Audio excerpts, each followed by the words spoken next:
Olha, Glauco, hoje a gente vai falar sobre uma experiência muito interessante na periferia de São Paulo. Se trata do Instituto de Cidadania Luzia Basílio, que inaugurou recentemente uma biblioteca. A gente vai falar nesse momento com o José Williams Diniz Monteiro, secretário-geral do Instituto de Cidadania Luzia Basílio. Ele é professor de História pela PUC de São Paulo, é professor de música também e é morador do bairro do Jabaquara, zona sul da capital, há 27 anos. Oi, Williams, bom dia, prazer em recebê-lo aqui. Fique muito à vontade conosco aqui, bom dia. Bom dia, Marilu, e aos seus ouvintes. Obrigado pela oportunidade. Para nós é um privilégio. Bom, Williams, vamos falar inicialmente aqui sobre o Instituto. Antes da gente falar da biblioteca, né, que foi recentemente inaugurada, eu queria que você falasse do histórico do Instituto de Cidadania Luzia Basílio. A gente sabe que antes não era esse nome e depois passou a ser esse nome Luzia Basílio e tem toda uma história. Eu queria que você contasse inicialmente como é que começou, qual que era o nome do instituto, com qual objetivo e depois por que que passou a ser Luzia Basílio. Quem era a Luzia? Mas, Marilu, primeiramente dizer que eu estou um pouco nervoso aqui, é a primeira vez que... Fique não, fique não. A gente vai bater um papo aqui tranquilo, viu, Williams? Obrigado, Marilu. Bom, o Instituto, ele se chamava Portal de Cidadania Jabaquara e foi fundado em junho de 2009, né? A maioria das pessoas que integravam o Instituto eram professoras, educadoras também. É, Isso, em 2020, por ocasião do falecimento da dona Luzia Basílio, não era mais aquelas mesmas pessoas, né? A gente já tinha, estava no, nós estamos na quinta gestão de mandato, né, desse instituto, e aí, na ocasião, a gente tinha uma relação muito forte, nós como um todo, né, com a dona Luzia e a família dela, que era nossa vizinha também. E aí a gente consultou a família de mudar o nome homenageando-a com o nome dela, né? Mas o Instituto Portal foi uma ideia da Benedita Creuza, foi uma das fundadoras. Ela, na ocasião, achava que o nome ela tinha uma simpatia pelo nome Portal, né? E desde 2010 a gente tinha uma parceria continuamos tendo com o Banco de Alimentos da Prefeitura, e a gente era muito focado nessa questão de ajudar as famílias. O Jabaquara ele tem suas periferias, né? E muitas mães solos, né? Em condições vulneráveis socialmente falando.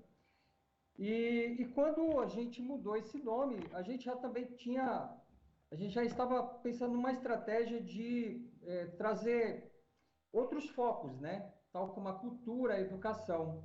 E na ocasião a gente findou ali pensando numa biblioteca, mas assim com pouca expectativa, né? Porque a gente até então também, como hoje, a gente não tinha muita estrutura para isso, né?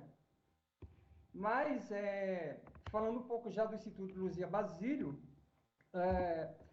é, essa questão da biblioteca ela foi uma coisa muito importante, né, desafiadora, porque a gente começou a expandir esse diálogo com as instituições do entorno, por exemplo, o SENAC do Jabaquara, né, foi um dos, a Associação dos Aposentados do Banco do Brasil, também a gente, através de uma das integrantes, que é a Miriam Góes Shibata, que é do nosso instituto, e ela é aposentada do Banco do Brasil. Então, assim, esse diálogo ele foi otimizando e se concretizando, né? A biblioteca hoje, nós contamos hoje com aproximadamente 1.150 livros, obras catalogadas, já disponíveis para empréstimos, que a gente agora está organizando, é um site, a partir, talvez semana que vem a gente já vai ter esse site para justamente, eu acho que ajudar mais na questão da divulgação e da acessibilidade mesmo, né? Com o Entendi. usuário. Agora, Williams, conta para a gente vai aprofundar ainda mais ainda nessa questão da biblioteca. Você podia falar quem que faz parte, você já falou algumas pessoas, né, que fazem parte do Instituto, mas tem pessoas, enfim, de diversos níveis, né, culturais, acadêmicos. Queria que você falasse quem que faz parte e depois, em seguida, já conta para a gente a história um pouquinho da Dona Luzia, né? Ótimo. Eu já sei a história, mas eu quero que você conte, né, para as pessoas, né, o empenho dela, o porquê essa homenagem, inclusive. Então, vamos lá, quem que faz parte também desse instituto, Williams? Bacana, Marília. Nós somos em 13 pessoas, né? E é um coletivo bem heterogêneo, digamos assim. Tem desde esse conselheiro tutelar, que é o Carlão, que mora no Jabaquara, inclusive. Temos o coordenador da Educafro, o cursinho pré-vestibular Educafro, que desde 2001 atua no Jabaquara, que é o Dario Camargo. A Miriam, conforme eu já disse, aposentada do Banco do Brasil. A Priscila Ferrer, que doutorada, né? Ela se formou em doutorado na USP.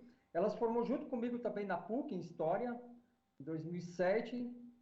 A Regiane Novaes, que hoje também faz doutorado na Unifesp de Guarulhos, na da periferia também, foi minha aluna, inclusive, do cursinho pré-vestibular em 2011, 2012.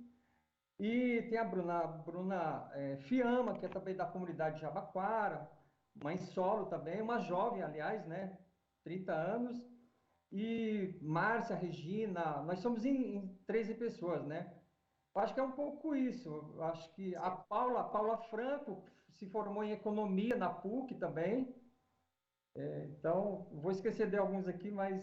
Não, não, só para a gente ter uma ideia, né? E Sim. agora vamos falar da Dona Luzia. Quem foi aí a Dona Luzia Basílio, né? Que já faleceu, né? Dona Luzia, é bem desafiador falar um pouco sobre a Dona Luzia, né? A Luzia Alves Basílio, ela, eu não sei exatamente que ano, acho que foi no início da década de 70, Marilu, que ela migrou de Minas. Ela nasceu em Ponte Nova, né, em Minas Gerais. Mas eu conheci a Dona Luzia no final da década de 90, mais precisamente em 97, quando eu migrei para Jabaquara. Eu morava em Pirituba. E na ocasião eu estudava no colégio jesuíta, né? Eu tinha muito aquela simpatia de ser padre e tudo mais. E nesse sentido eu atuava muito na igreja católica, né? E quando eu cheguei no Jabaquara, atuei como catequista. E foi na mesma comunidade que ela já atuava, a Dona Luzia, né? Dona Luzia e outras lideranças, a geração dela ali era muito atuante. E ali comecei a, a me entrosar com ela, né, e com as demais lideranças, a maioria mulheres. E aí eu fiquei sabendo que no final da década de 70, ela teve um protagonismo muito forte contra o regime militar. Na ocasião, elas formaram o que na época elas chamavam de clube de mães, né? Que era uma espécie de trabalho de costura, mas ali, segundo elas, ali era uma estratégia delas, no decorrer da costura, elas começavam a se fortalecer dialogando para colher informações sobre atuação política e militar no Brasil, né? E elas tinham como elemento ali, como dizer, de apoio, era a própria igreja, né? A igreja progressista, né? As SEBs, né? A Teologia da Libertação, sobretudo na paróquia Nossa Senhora da Aparecida, Jardim Miriam. Mas a Dona Luzia, ela não era uma pessoa bairrista, ela não atuava só né, dentro do bairro, ela era uma pessoa muito extrovertida, né? Ela participava dos atos, por exemplo, no governo Jânio Quadros, né? Fazendo aqueles piquetes, né, de protesto. Então, eu conheci Dona Luzia nesse aspecto, né? E ela foi uma das fundadoras do Partido dos Trabalhadores, também aqui na região sudeste, juntamente com outras lideranças, Dona Palmira, Dona Darcy, Dona Lígia, seu Timóteo, a maioria já falecidos, né? Exato. Bom, a gente tem aqui algumas fotos, né, que você mandou, e enquanto a gente vai falando, a pessoa que está em destaque juntamente com o senhor é justamente a dona Luzia Basílio, junto com o marido. E enquanto a gente vai conversando, quem tiver na TVT, quem tiver no YouTube, vai podendo ver também essas fotos, e inclusive agora que a gente pode falar da biblioteca. E me chamou bastante a atenção o local da biblioteca, né? Quando eu Uhum. estava conversando com você, a gente faz a pré-produção, né? Então a gente batendo um papinho, me chamou bastante a atenção. Onde que fica essa biblioteca, né? Quem é que abriu aí as portas da casa para receber essa biblioteca, né, Williams? Conta para a gente como é que foi isso. Marino, como eu te disse, o Instituto ele nunca teve assim uma infraestrutura, né, para pelo menos alugar uma sede, por mais em conta que fosse. E aí, como eu moro num sobrado aqui na Vila Faquini, bem próximo de uma comunidade que chama-se Jardim Ludes, e a gente, na ocasião, quando a gente pensou na biblioteca, a gente também pensou onde acolher essa biblioteca. E aí eu prontamente disponibilizei a minha casa, né?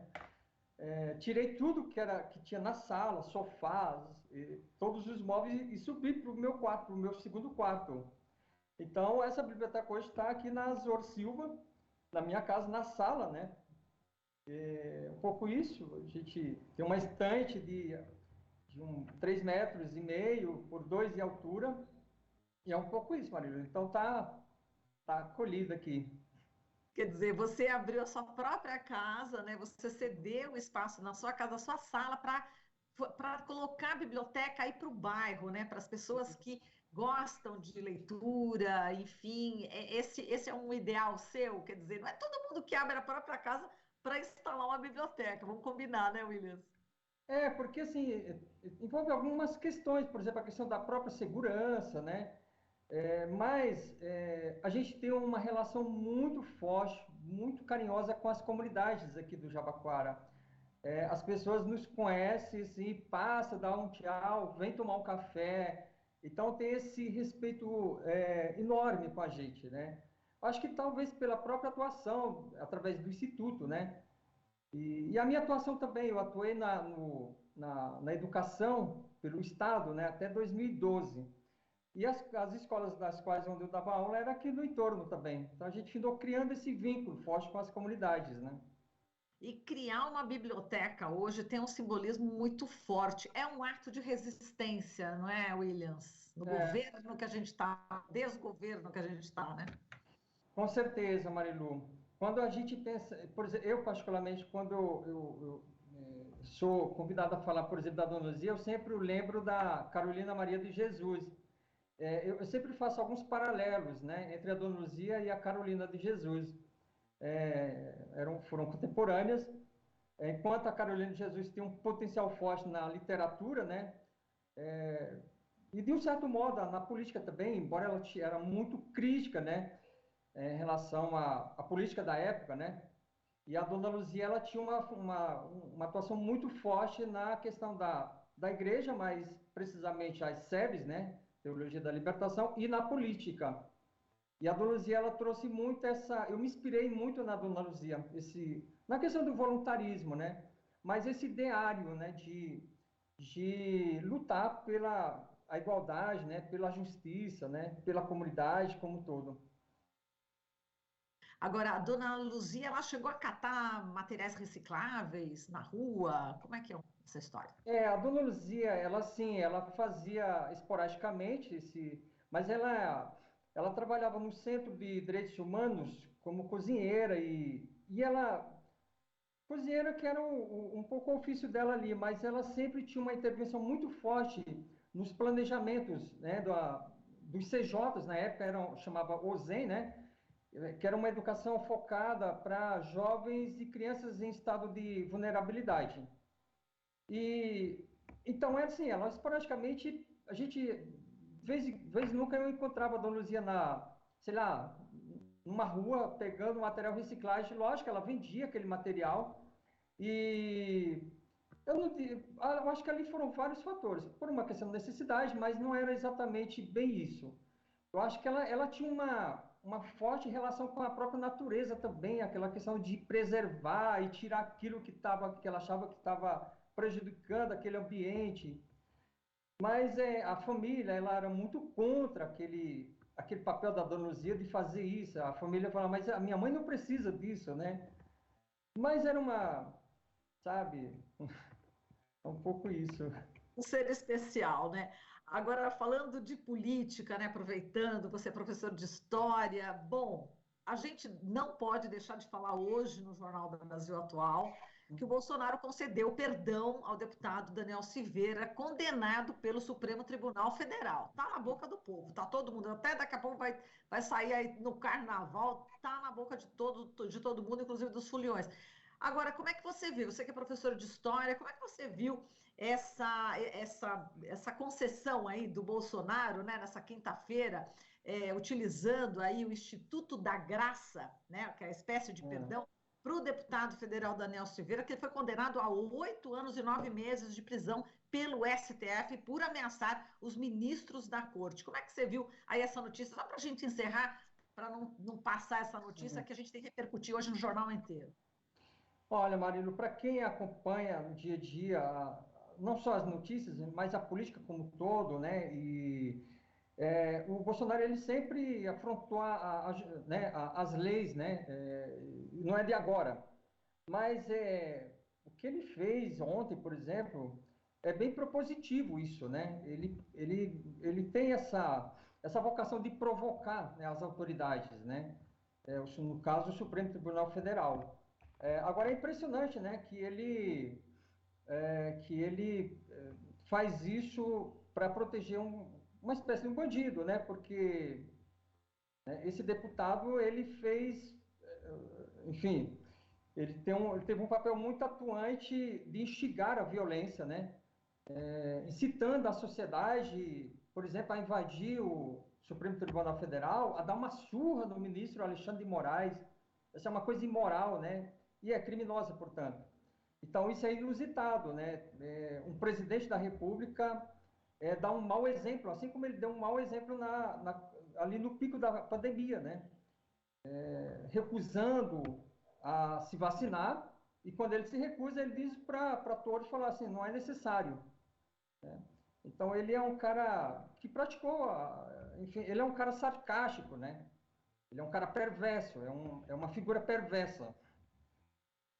Tá certo, Williams. Bom, a gente agradece aqui a sua participação, parabéns aí pela biblioteca, que foi recém-inaugurada, com mais já de 1.000 itens, né, que você falou.